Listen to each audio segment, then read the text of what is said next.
Stalingrad, January 1943. When Corporal Karl Weiss unslung his Kar-98 rifle and laid it in the sullied, frozen snow of Stalingrad, he was no longer a soldier.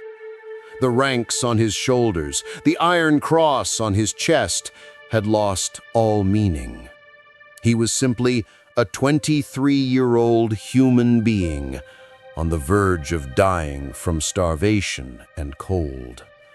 Around him, the ghosts of what was once the invincible Sixth Army were surrendering their weapons under the silent gaze of Red Army soldiers. But in Karl's frozen, hazy mind, there was no thought of the lost war, of his Führer, or of the comrades buried in the rubble. There was only a pair of children's eyes staring at him from the dark corner of a bombed-out building. How had those eyes saved a defeated, broken soldier? This was the story of those eyes. It had all begun 6 months earlier, in the hot, dusty summer of victory and pride. Karl Weiss was the youngest son of a baker from Bavaria. His entire life had been defined by order, discipline, and the sanctity of hard work. In his father's bakery, from waking in the dead of night to knead the dough, to watching the bread emerge with its life-giving aroma, everything had a rhythm, a sequence. Bread for him meant order and life. When he joined the Wehrmacht, he had loved this order, this unshakable discipline. His clean uniform, his polished boots, his unquestioning obedience made him an exemplary German soldier. As he advanced across the Russian steppes in the wake of the panzers, his faith in victory was absolute. This was a sacred duty for his fatherland, his family, for everything he believed in. He crushed the fragile seeds of doubt that tried to sprout within him under the thick steel armor of duty and discipline.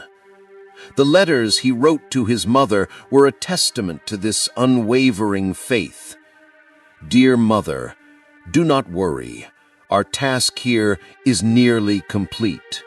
We are liberating civilization from the barbarism and Bolshevik threat in these lands. The people greet us as saviors. Soon I will be home as a victorious soldier, at the head of a table with your warm bread and apple strudel." But as they approached Stalingrad, the bright, rosy picture of victory began to crack. The faces of the people who greeted them as saviors held not joy, but a deep fear and a hollow resignation. In every village, every town, they encountered the same sight: hunger. Women begging on the roads, children with swollen bellies and stick-thin limbs who stared at them not with hatred, but with a vacant emptiness. Karl was not seeing the monstrous subhumans described in the propaganda pamphlets, but merely suffering people, people like himself, his mother, his sister. These images began to create small, unsettling questions in his disciplined mind. The cynical veteran corporal in his squad, Hans, had noticed Karl's unease. "Don't bother looking, kid," he had said one evening by the fire. "They are the leftovers of war. War, by its nature, leaves rubble behind, rubble of buildings, rubble of people. Our job is to move forward, not to look back." Karl tried to accept Hans' brutal realism, whispering to himself, "This is a necessity of war, prices to be paid for a new world order." These phrases were a mantra to silence his conscience. But every night, before he drifted off to sleep, The eyes of those hungry children would come to him, and the power of his mantra would weaken just a little more. And then came Stalingrad. The Rottenkrieg, the Rat War, began, where every building was a fortress, every room a trench, every sewer a front line.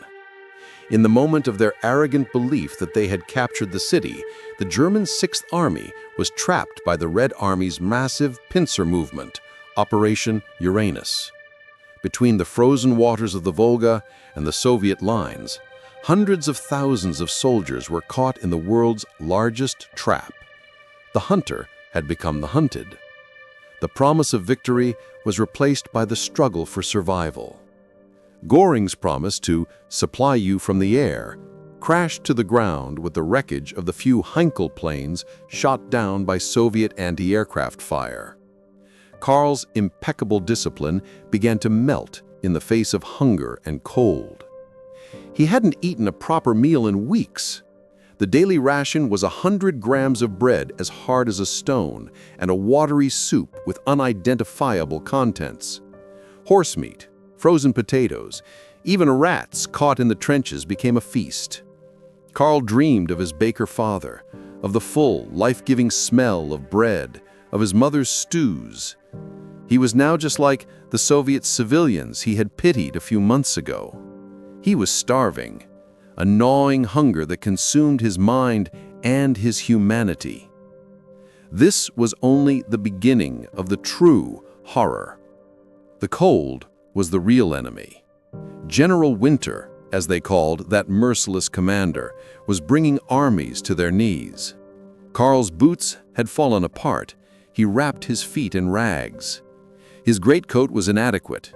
At night, they would try to sleep huddled together in ruined buildings, only to wake up in the morning to find that some of their comrades had quietly frozen to death without a complaint. The clean-shaven, disciplined Karl was gone, replaced by a ghost with dull eyes, a week's worth of beard, and a uniform in tatters.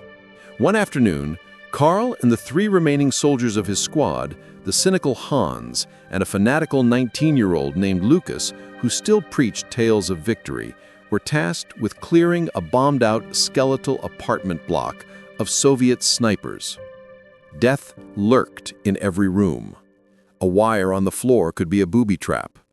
Any window meant the barrel of a sniper's rifle.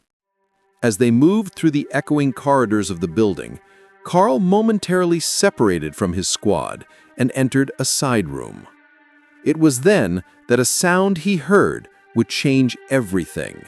Absolutely everything. It was a faint scratching sound coming from under a pile of rubble, a collapsed wardrobe, and concrete fragments.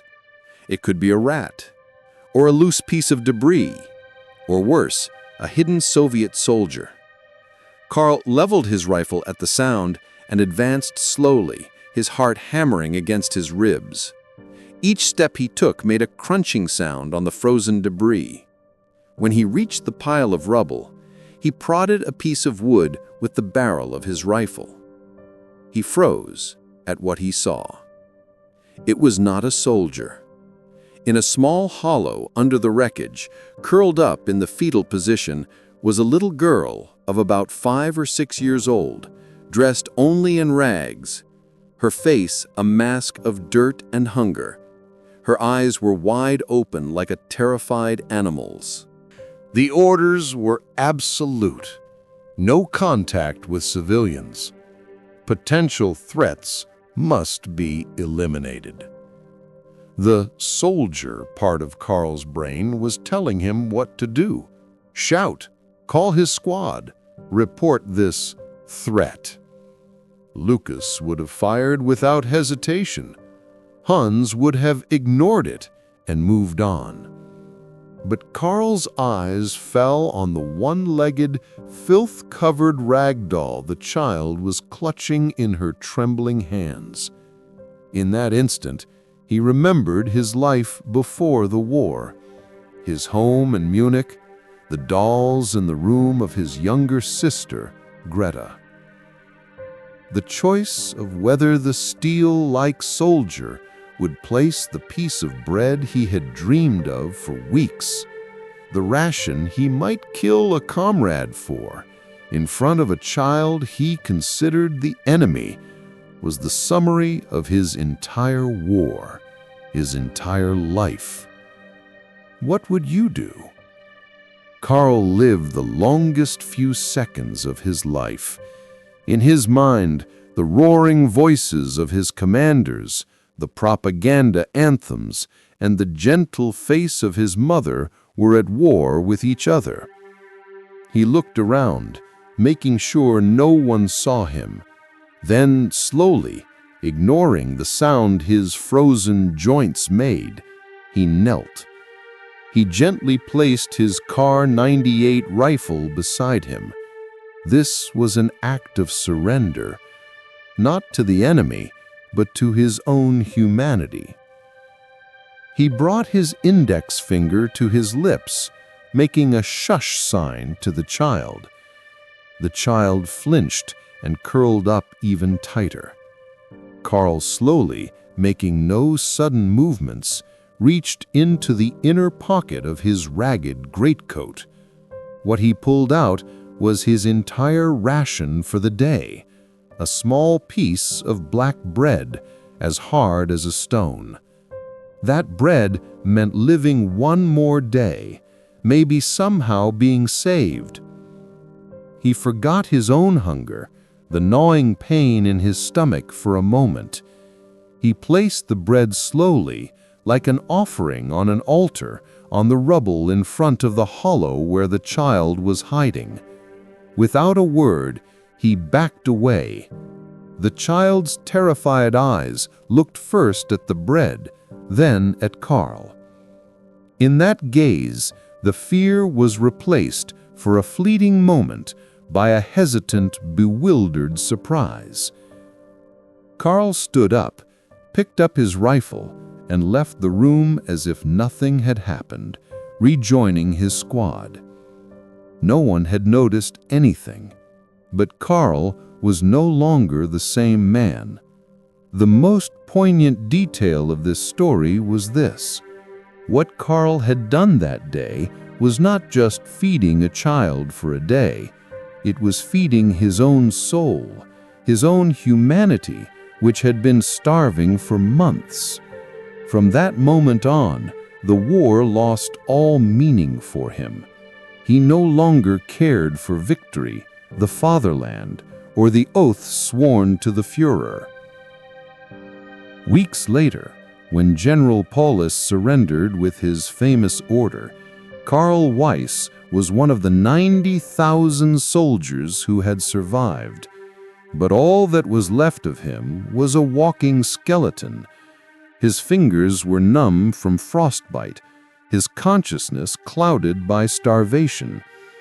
As he dropped his rifle in the snow, as he looked at the face of the young Soviet soldier taking him prisoner, he felt neither hatred nor fear, only a deep, endless emptiness. Years later, when he returned home to Bavaria from a POW camp in Siberia, he remembered very little of the war. Not the medals he had won, not the enemies he had killed, not the faces of the friends he had lost. The only clear image that remained in his mind, that came to him every night in his dreams, was a pair of eyes belonging to a little girl under the rubble, staring in bewilderment at the bread he offered. In that meaningless, savage war that had consumed millions, the only thing that had meaning for him was that momentary humanity he had bought with a piece of bread, and that was a greater gain than victory, even than survival itself. In his bakery, surrounded by the smell of freshly baked bread, Karl would sometimes remember that moment and think that if the war had a single meaning, it was the ability to share a piece of bread even in the darkest moment.